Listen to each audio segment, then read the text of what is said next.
What's up, everyone? Chips here, back again with some more Wayward Souls, and today we're starting a new series. We're going to be looking at all the dungeons, and I'm going to be doing a guide for each of them, starting with the first one, the Bronze Dungeon, the Mines. So let's get this one started. I did pre-record the video, so we can just kind of pause and talk about things and rewind if we have to. So let's get started. So with this guide, I want to cover, the most common enemy types, how to counter them, and as well as like general gameplay strats and some tips for the bosses, or I guess for the boss in this dungeon, which is Humphrey. We'll get to him at the end though. So before I enter any room, I always have my charge, whatever my charge attack might be with any character. It could be warrior too, and I would just run straight in, except I would dodge the boulder first. So let's take a second to rewind there. So in the mines, you have a lot of people that are sitting at the edge of the screen that have boulders. You can simply just if you get within certain range of him, he'll throw it and then just back out. Bats always attack in a straight line, and they always circle you in a clockwise fashion. So if you get against a wall, they can't orbit around you. Instead, they'll be like stuck against the wall, and you can use that strategy to kind of corner them or to just approach them and just kill them quickly. Because bats can be really annoying if you try to, if you have a projectile character especially, and you're trying to get close enough to hit them, and you just keep missing your projectiles because they're just moving constantly. Then we have these guys. These big dudes. So there's two different variants of him. This one is the normal one. He just smashes in front of you. You walk around him. He flashes white before he attacks, as you can see right there. I just kind of demonstrate using using the environment just to have a little fun and take him out. Always check for pet crates. I'm not going to use any pets. It's just not my style, guys. But pets always help you. I don't think there's any pet in the game where it's like, oh, I would have done better if I hadn't chose this pet, unless you're choosing between different pets. But yeah, we'll get to that maybe in another video. So I charge into this. I walk into this room with my charge attack. I missed though. I tried to target the big guy, but I shouldn't have actually targeted him first. I should target the bats because they're going to be the ones moving around the most, as well as kind of jumping right at me. And the weakness of the mage character is characters that can close the gap and just attack you quickly.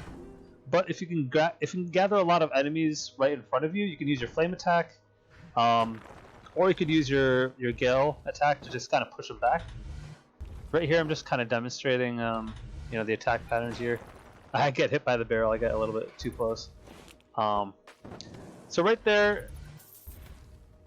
We'll demonstrate. We'll talk about that guy the next time we encounter him. There are different miners that do different things. There's ones that just kind of walk up to you, and then there's other ones that like will disappear, then reappear behind you, and then will throw a pickaxe at you, or even multiple pickaxes.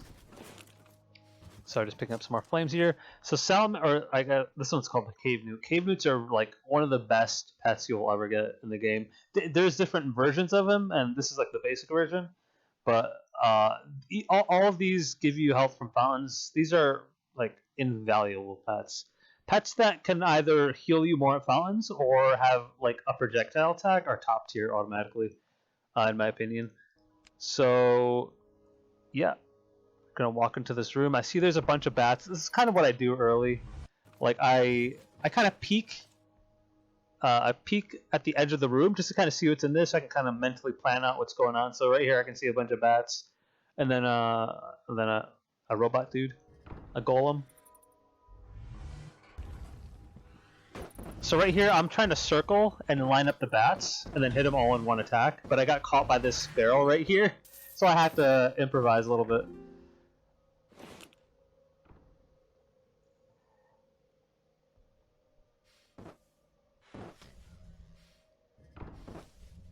So I'm just going to walk into this room, clear some enemies.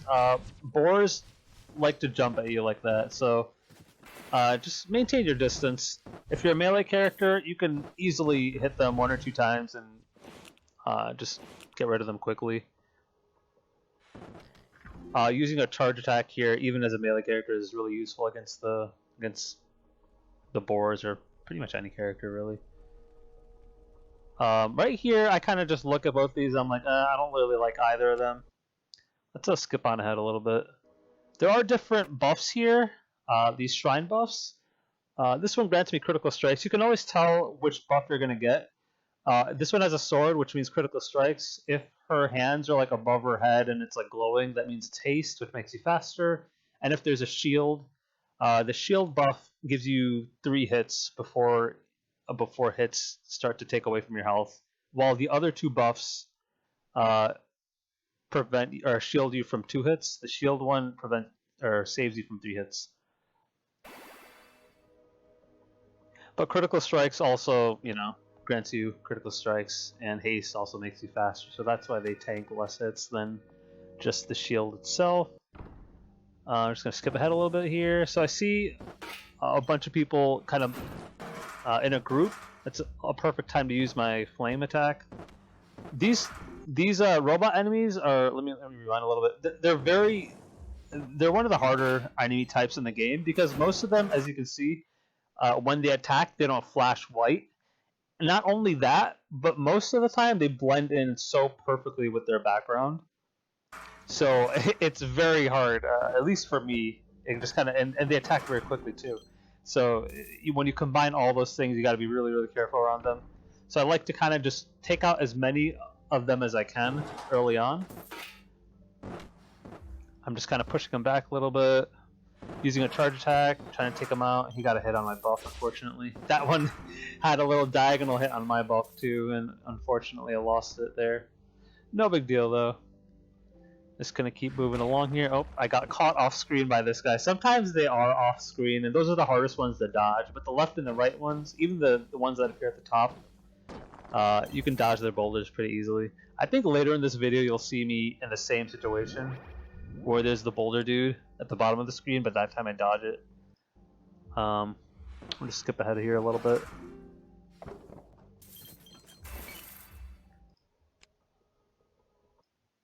So yeah, there's just a story sequence. I'm right there, just kind of leashing people and just kind of moving along here. Right there, I guess I'll rewind just a second. So every character has their own different abilities that they get, whether it be a scroll or like an item, like hourglass. Make sure you read them and know what they do, and then just kind of plan what what to use when you're in different situations. And right now we're approaching an Ember Forge, so we get 2 really awesome options for mage. I won't dwell on this too much because this isn't really a specific mage guide build. This is a dungeon, but two really awesome build paths though if you do plan on using mage. Mana Blade gives you a sword, which is what I choose here. The Earth Lexicon, Earth Shaper Lexicon, is also is actually better. It's a boulder that goes across the screen, and it just goes through every enemy and it counters. So right here, I'm just kind of demonstrating like. So I take out the bat. I see there's a dynamite right in front of me. The other thing is I use my Gale, which is this ability right here. It cancels out the projectiles, and so the dynamite doesn't explode. It kind of saves me. And right here I just demonstrate that you can also use that Gale projectile nullification on those dynamites when he dies too. Just wanted to demonstrate that. Right here I'm just kind of trying to line up people again, but it's a little hard to line people up while you're getting attacked by the dude throwing the dynamite. So one mage tip I'll give as well, since we're playing mage, is that every time you use, and I didn't know this until after I got to arena. So anytime, so yeah, that's what I was talking about earlier. Dodge the boulder guy at the bottom of the screen. But what was I saying? Oh yeah, so anytime you use a spell, It refills some of the stamina bar from the mage, so you can cast more like basic spells. Right here is just a story sequence. I'm just gonna skip past it. I'm already full health here. Just kind of skip on ahead.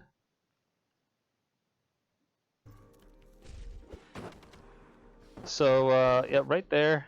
Let's just rewind it a little bit.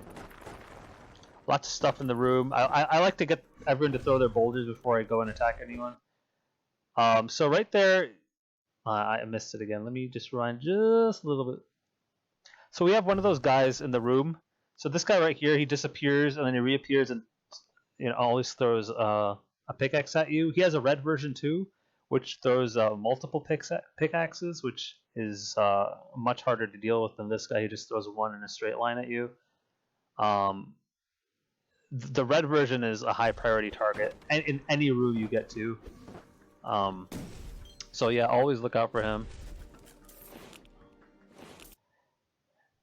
Just scrub along here. Okay, so we're at the boss fight, Humphrey. Humphrey is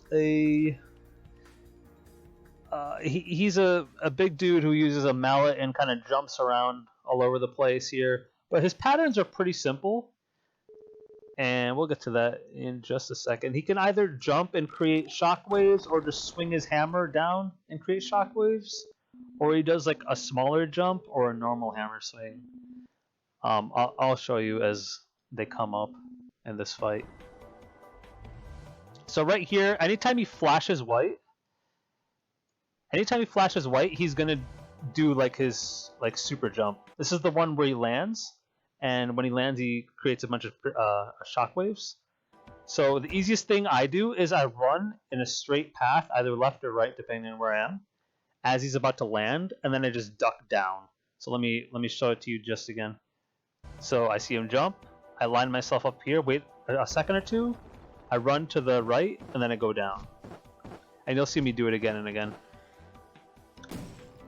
Oh, I guess he flashes white every time he jumps.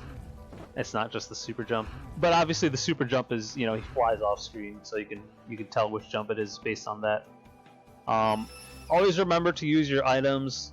Don't save them unless you really need them, or else it's better to use them than to die. So right there again, I demonstrate. I kind of walk to the side and then go down. I'm doing it again. I bring him up here, run to the side, dodge down again. Really simple stuff. When you're basic attacking him, between attacks here. So right there, let me rewind it. Oops, I just missed it. So right here, when he's flashing with his hammer, he creates a shockwave. But right here, I use Gale to kind of cancel it. He does it again, and then I just kind of do 2 auto attacks. So between his hammer swings, you want to do 2 autos, depending on how fast your character auto attacks. Right there, I'm just demonstrating how quickly you can burst him down. I was just kind of toying around with him just to kind of show you guys his attack patterns. But as I was saying, between his hammer swings, you want to attack him twice typically, depending on how fast your character is. The faster attack speed characters, you could probably get away with 3. And if you have a dash, you can play even more aggressively, potentially. So, yeah, that is going to do it for the first video. We're gonna do dungeon guides for all the rest of the videos as well. Thank you guys for watching, and I will see you in the next one, which is the silver dungeon right down here. Peace.